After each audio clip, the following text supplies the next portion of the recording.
Expedition 33 is filled with secrets, but today, we're not talking about hidden pathways and false walls. Instead, we're making friends with the enemy and putting ourselves in the shoes of some Nevron. My name is Kodiak, this is Legacy Gaming, and these are the secrets of the White Nevron. White Nevron aren't out to destroy you, unlike most of the Paintress's creations. There are 9 in total, and each require a slightly different approach, but if you follow this guide, do exactly what each Nevron demands, and walk away peacefully without killing them, you'll be rewarded with an insanely powerful prize. In Spring Meadows, you'll find Expedition 33's first White Nevron, Jar.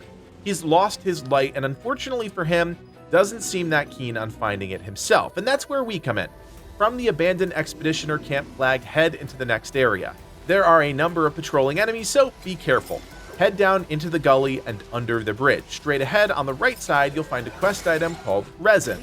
Take this back to Jar and he'll thank you for finding the item. Unfortunately, if you don't read the dialogue too closely, you might miss the final step, which calls for a precise shot. Using free aim, shoot the top of Jar's lamppost staff and it'll ignite. Talk to Jar again and he'll reward you with a healing tint shard.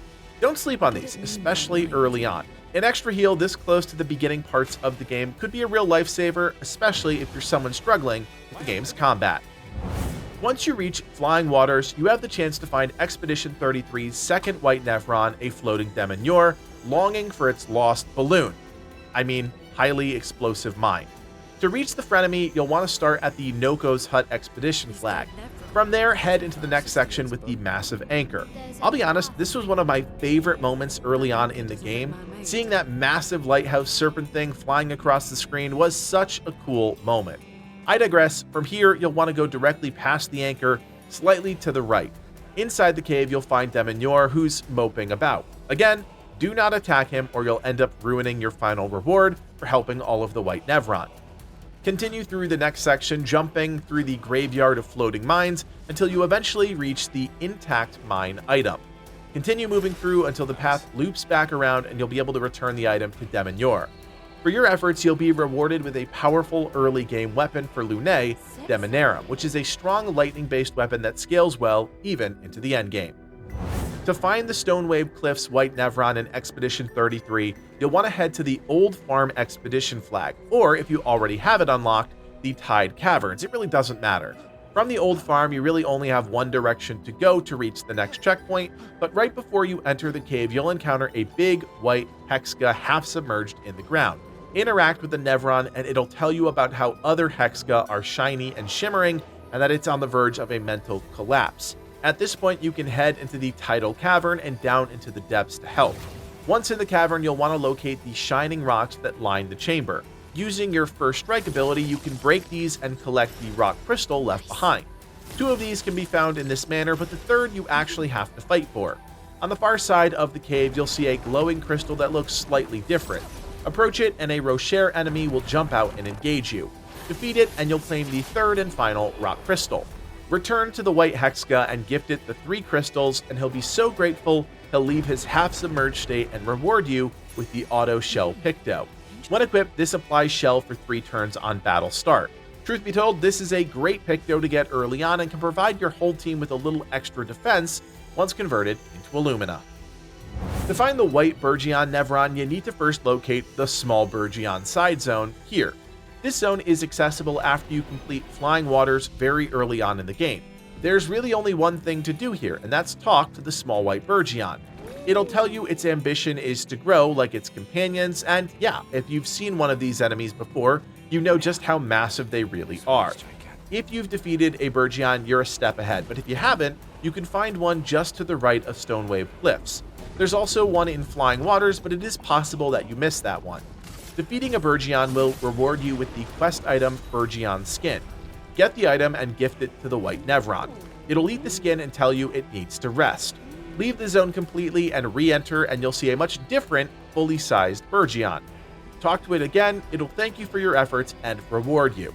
Sadly, you're not getting much here, just a color of Lumina, but still, it's better than nothing.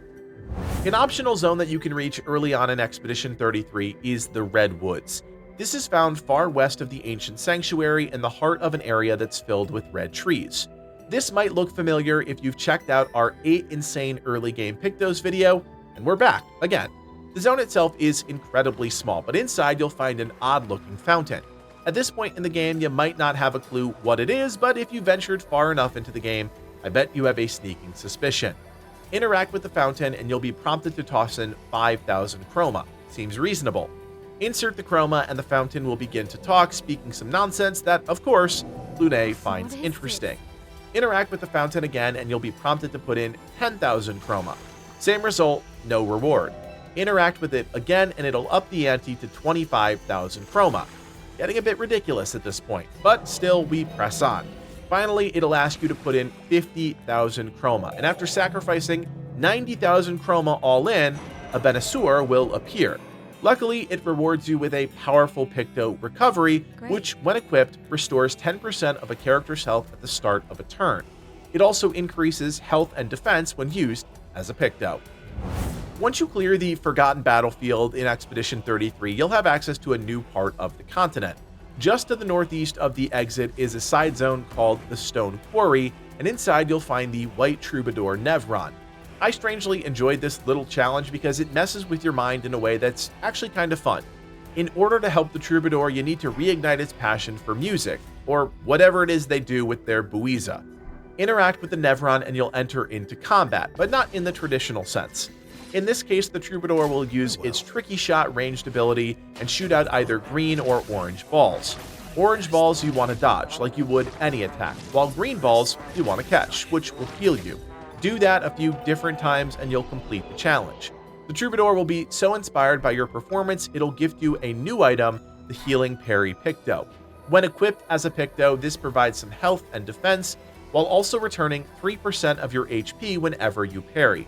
This is a remarkably good Picto to use and an even better Lumina with its low point cost.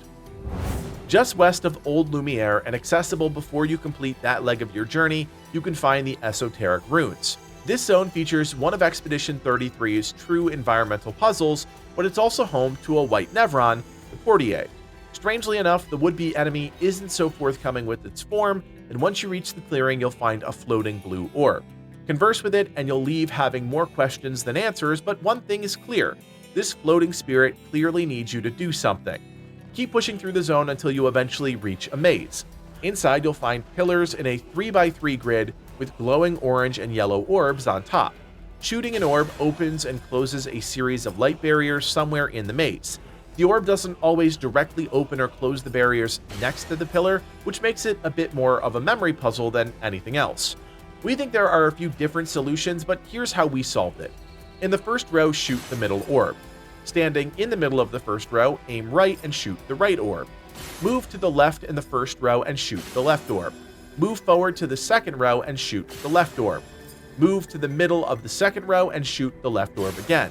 You should at this point be able to reach the far end of the area. If for whatever reason you can't, I suggest you just keep experimenting because there may be a small amount of randomness to the puzzle we just can't account for. Once you reach the other side, you'll want to pick up the Wood Boards quest item and then double back using the shortcuts to the Spirit. Giving the boards to the Spirit reveals its true form as a Portier, and you'll be rewarded with a new Picto, Protecting Heal. When equipped, this applies a shell for one turn on any character that you heal. Great for some extra utility. If used as a Picto, it also grants that character health and speed. Once you've defeated the Paintress and unlocked the ability to fly with Hexga, you'll have near total freedom to go anywhere within Expedition 33. On the far west side of the world, about halfway up, you'll find the Floating Cemetery optional zone. Inside, you'll find a lonely Chalier, one of those big armored Nevrons you first face in the Forgotten Battlefield, except this enemy doesn't have that same killer instinct as its kin. You do get to choose one of 3 weapons, and your choice here will determine which version of the Chalier you end up fighting. Choose whatever weapon you find easiest to deal with, and then head into the main building. The Nevron is waiting, and at this point it's ready to fight. Defeat the enemy, and then some more dialogue will take place. In this case, you want to honor the Nevron's wish of ending its life, which is actually the good ending in this case. It's a little esoteric, but nonetheless, fulfill its last desire and claim the reward, the auto-powerful Picto. When equipped, you'll start battle with 3 turns of powerful, and if you choose to equip the physical Picto, you'll also gain a huge amount of speed and a staggering amount of crit. Once you reach level 60 in Expedition 33, you can head to Frozen Hearts, a massive optional zone past Minoko Station. There you'll find a number of enemies, but more importantly, the last of the White Nevrons before completing the quest chain. From the first Expedition flag, Icebound Train Station, you'll want to head straight back, choosing to fight or evade the enemies. Veer slightly left and you'll enter a small cave. At the end will be one of those golden ropes that will bring you up to the next level.